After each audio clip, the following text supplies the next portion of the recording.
Hello అందరికీ. అసలు నాకు తెలీదు గోరింటాకు ఇష్టం లేని వాళ్ళు ఎవరైనా ఉంటారా?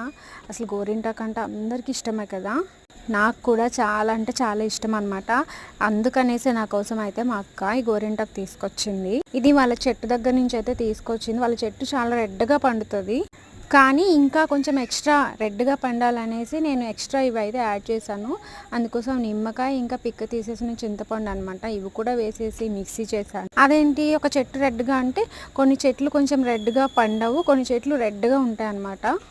అయితే మనము ఎన్ని డబ్బులు ఇచ్చేసి రకరకాల మెహందీ డిజైన్స్ వేసుకున్నా సరే దాన్ని సాటిస్ఫాక్షన్ వచ్చేసి ఫ్రీగా దొరికే అనమాట, న్యాచురల్గా దొరికి గోరింటాకు పెట్టుకుంటే అబ్బాయి ఎంత హాయిగా ఉంటుందో కదా. అసలు మా చిన్నప్పుడు అయితే నైట్ గోరింటాకు పెట్టుకొని నైట్ అయితే పండుతుందట అని చెప్పేవారు.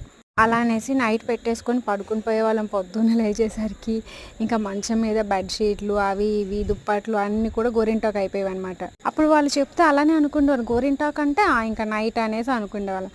ఓకే, అలా అలా తెలిసిందన్నమాట గోరింటాకు అనేది ఎప్పుడైనా పెట్టుకోవచ్చు అనేసి. అయితే నైట్ గోరింటాకు పెట్టేసుకొని పొద్దున్న లేచేసరికి అవి గట్టిగా అయిపోతాయి అనమాట. అవి తీసేసి చూసుకొని నీది ఎలా పండింది, నీది ఎలా పండింది అని చెప్పుకుంటాం కదా, ఎంత బాగుంటుంది కదా.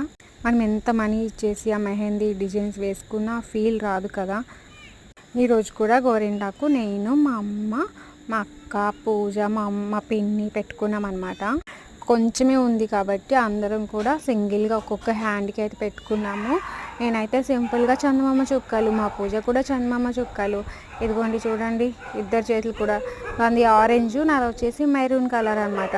మీకు కూడా గోరింటాకు ఇష్టమైన అయితే లైక్ చేయండి, అలాగే ఛానల్ని సబ్స్క్రైబ్ చేయండి. Okay, bye.